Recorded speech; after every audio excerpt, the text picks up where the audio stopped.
Trade tensions with China not just affecting farmers here in Minnesota. Farmers across the nation are feeling the impact. And this is because China is now importing soybeans from Argentina. As we told you, most of Minnesota's soybean farmers will harvest their crops and either sell them at a loss or pay to store them. Fox's Oliviana Kelmes is in southern Illinois for us tonight. So, Oliviana, what are farmers there telling you? Well, Amy, they're saying the unknown is what the scary part is. The soybean farmers are in the thick of harvest right here in southern Illinois, and they already know that their profits are going to be nowhere near their target this year. For nearly a century, the Otten family has farmed this land in St. Libory, Illinois. Fourth-generation farmer Chris Otten says this season's been tough from the start.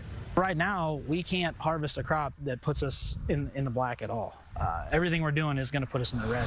Compared to last year, we're probably going to be 20% less on income. China normally buys nearly half of all U.S. soybeans, about $12.6 billion worth just last year. According to the White House, China hasn't bought a single bushel from U.S. farmers this year.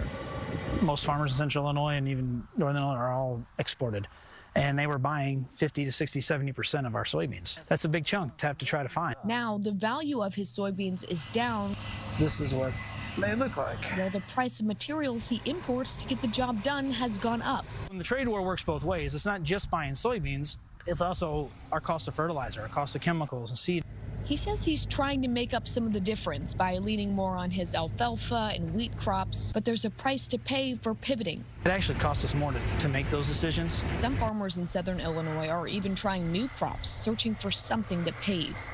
Till they resolve this trade war, I don't know that we don't need to keep looking for new avenues. Like in our area here, there's several guys trying canola.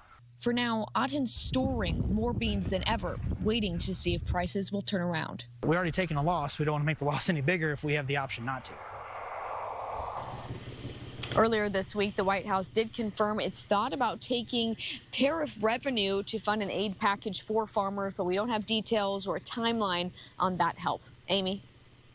Okay, Oliviana, thank you so much.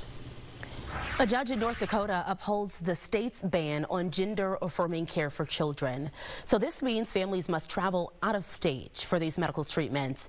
However, minors who started treatment before the ban can continue. So it will be a misdemeanor to prescribe hormone treatments to transgender children. The judge saying the law discriminates based on age and medical purpose, not sex.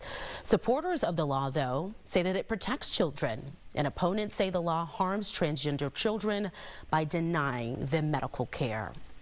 A grand jury has indicted New York Attorney General Letitia James after a mortgage fraud investigation. James denies wrongdoing, saying she quickly fixed an error on a form without deceiving the lender. Her lawyer claims the charges are a vendetta by President Trump. As Attorney General, James sued Trump and his administration many times and led a civil lawsuit against Trump, accusing the Trump administration of defrauding banks by overstating his assets. The